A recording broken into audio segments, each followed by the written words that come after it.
I'm going to show you 4 extra things that you can do if you have 2 CAT tourniquets versus 1. Stay tuned.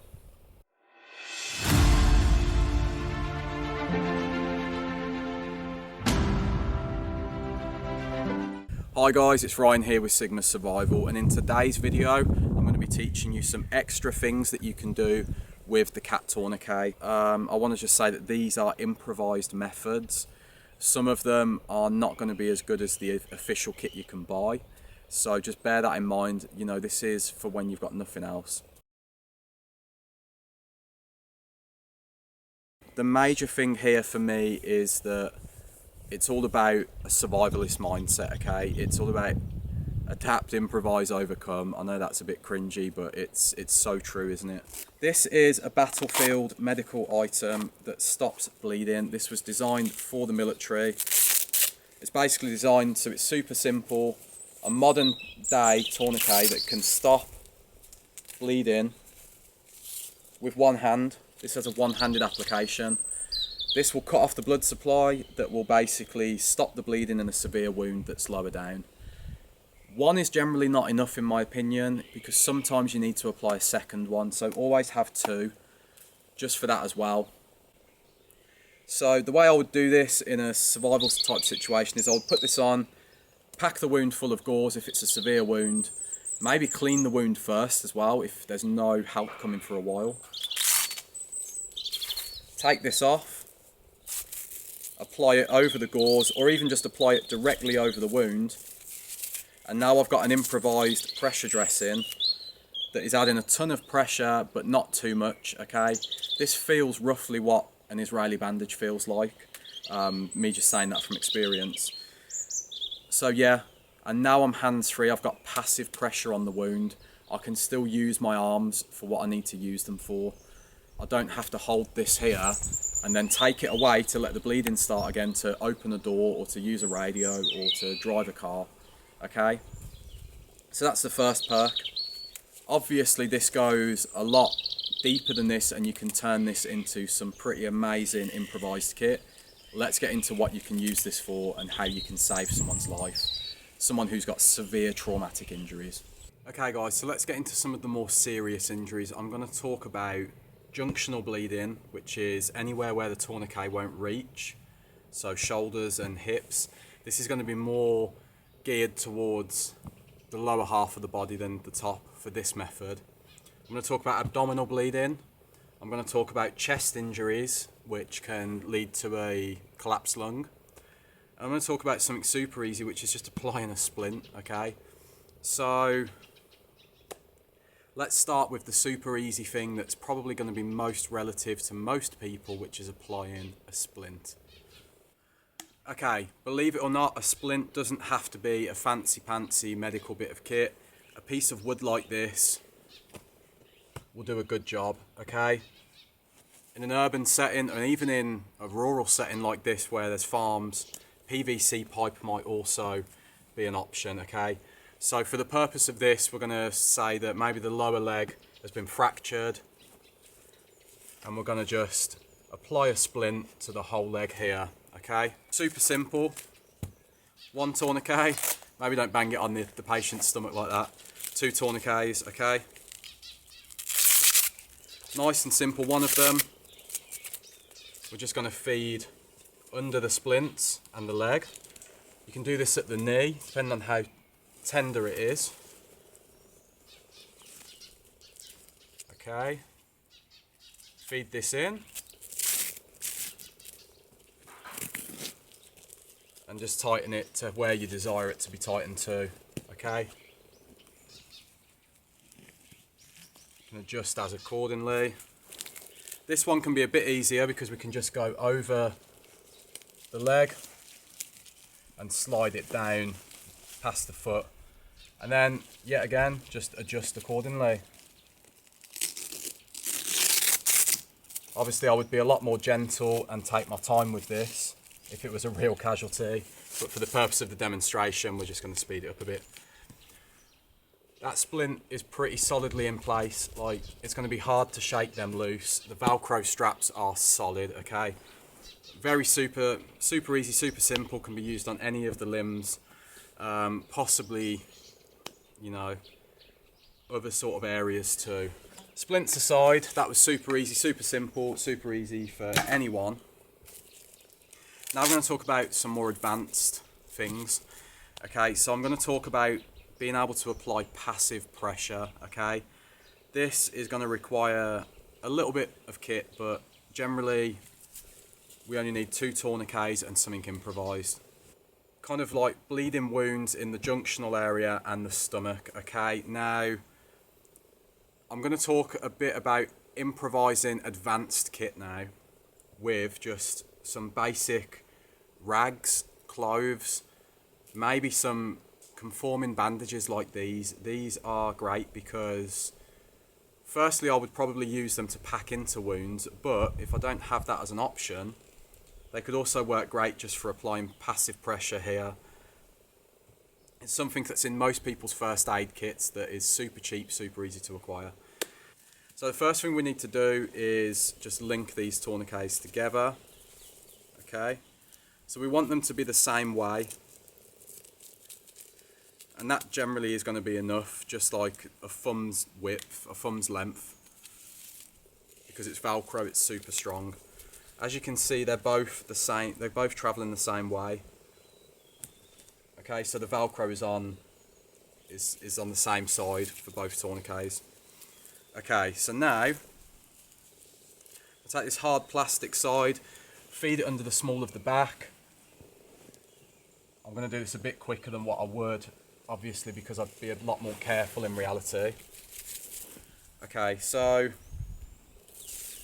as you can see, there's quite a lot left over, so what I will do is add some more of the black Velcro to make it a bit shorter. Just pick him up a bit, just for the sake of making it easier.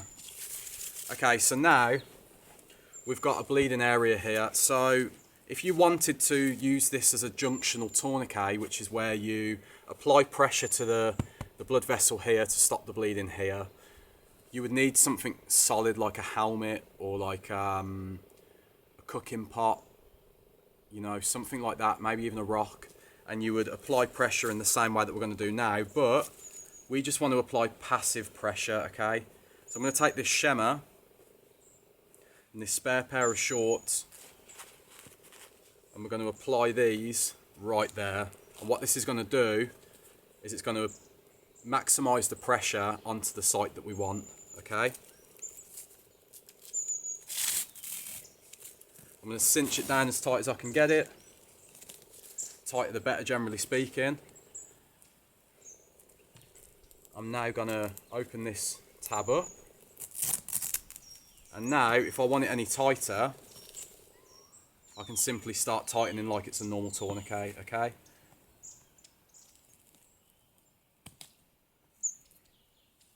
and secure this down to there, and as you can see, I mean, if I was to put my hand in there, there's quite a bit of pressure being given off, and when I've done this on myself for training, it's a good way of getting that extra pressure. Now if I do it lower down, we're going to get it more so on the junctional area.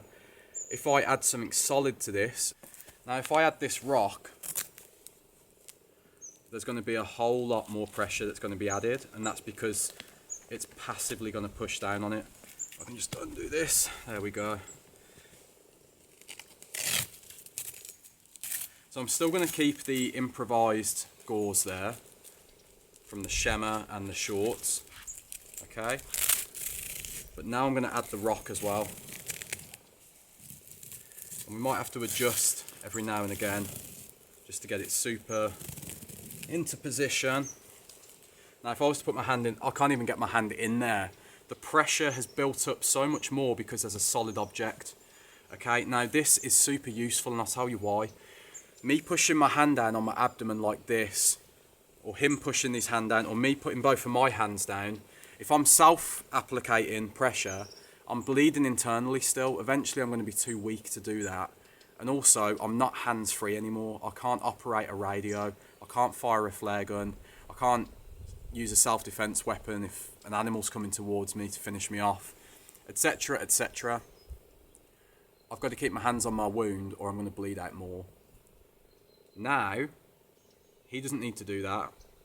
I don't need to do that as the rescuer, because this is passively adding pressure whilst I'm opening his airway, whilst I'm dealing with other wounds. Maybe he's got a wound there, while I'm dealing with other things that are wrong with him. So just bear that in mind. This is a super effective way of stopping or minimising, not stopping necessarily, but minimising bleeding in the abdomen, which is fatal, and bleeding in the junctional sites, okay? So let's just remove this and then we'll move on to the next thing that we can use two tourniquets for. So the next thing we can use this for, I'm just going to move him up here just for the sake of the demonstration. I'm just going to make it easier. But we can apply pressure to the pelvic girdle if we suspect a pelvic fracture, okay? This is going to be a bit harder to do on ourselves, but it's not impossible. When the pelvis is fractured, the pelvis is a ring of bone, okay, and it has blood vessels that run through it. When that breaks apart more so, there's going to be a lot of bleeding because that blood vessel is broken. We need to pull that back together to minimise that bleeding. This is what this does. There is set pieces of equipment that you can buy for this. The SAM medical pelvic binder is probably the best, in my opinion, based on what I was taught. But this could work potentially. It could make it worse in some very small cases. So you have to bear this in mind that this is improvised, guys. This is when help isn't coming. It's when it's not convenient to have all of that medical kit and you just need the bare basics, which is two tourniquets. You can see I've applied pressure to where the greater trochanters are. So basically the lock goes to the, yeah, for those of you that can rhyme. That's a simple way to remember it. So that aside, another thing that we can do, so we can minimise internal bleeding in the pelvic area, in the abdomen. We can also apply passive pressure that's effective to the abdomen, junctional areas, etc. We can also stop the lungs from collapsing with this format. So let me just fasten that there. I'm just going to lift him up to make it easier, because obviously this would take a bit longer and you'd have to be very careful. But let's say here's the ribs. Obviously this model isn't very good for that, but I can essentially, not too tight, but just securely wrap this down for a flail chest splint. So a flail chest is when the ribs have broken in a square fashion. So imagine my fingers are separated there as well. It beats inside like this, so you have jagged bone either side that can puncture the lungs. This is great because whilst this isn't always recommended anymore, it was the go-to for a long time. So in some areas it might still be the go-to. Stick to your local laws, you know, and your local regulations. Maybe they don't do this anymore for various reasons, but splinting the rib cage when that injury has occurred could potentially help, and two tourniquets will do the job. So as you can see, guys, this can be a very effective method of keeping you alive. It can deal with junctional hemorrhages, it can deal with abdominal wounds potentially with some improvised kit. On its own, it can deal with pelvic fractures potentially, and with chest injury, a specific chest injury. So, you know, most people probably only carry one. I would definitely say that you should always carry at least two. You know, if I am in a remote setting, I'm going to have at least two of these. I'm going to have my medical multi-tool on the side. I'm going to have multiple other tourniquets and probably some extra additional kit for medical emergencies. But with just two tourniquets, you can do a hell of a lot more than with just one. Oh yeah, did I mention that this could also be used as an effective sling for your arm? You know, maybe you've fractured your collarbone, or you know, you've just got some sort of minor injury that you just want to deal with and immobilise your arm for a little bit. Well, here you go, here you have it. Two tourniquets together can also work for that.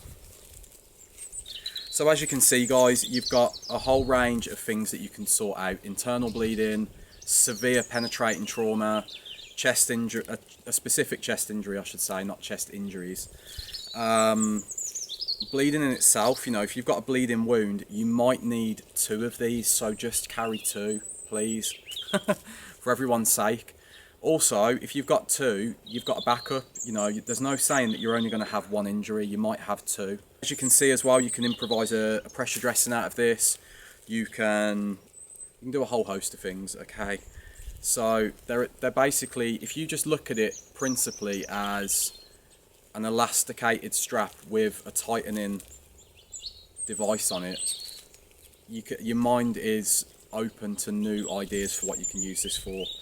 I like to have multiple purpose tools in my kits. I don't like things that are single purpose. I like things that I can turn into something else on the fly, because that's what it's all about. I mean, I've got trauma medical devices which only fit one purpose, and yet they're like this big. They've got some weight to them. I've got to carry it for one purpose that might not even happen. With this, I can carry 2 of these and I can deal with 5, 6, maybe even 7 different things, okay? Carry 2, guys. Thanks for watching. Let me know in the comments what you think of this video. Let me know if it was useful. Let me know if you carry a CAT Tourniquet. I'm super interested to hear some feedback on it. You know, this is the sort of stuff that survivalists, preppers, people in the tactical community, pretty much anybody that might be thinking about needing this stuff will benefit from. If you like this content, then you'll definitely like the book that I've written, which is a short guidebook. I believe it's about 50 or so pages. It's called On the Floor and 4 More, and it's about utilising methods like this and then some, and even methods where we're utilising things like shemmers or rope or climbing harnesses to save someone's life who's suffering from internal bleeding, leg fractures, pelvic fractures, chest injuries, abdominal injuries, external bleeding, in remote and austere environments. And I think that would be super interesting for people. I will give an update on when that's coming out, and how to get your hands on it basically. So yeah, let me know in the comments if that's something you're interested in as well. Anyway, please do like and subscribe, it really helps the channel to grow. Thanks for watching, and until next time.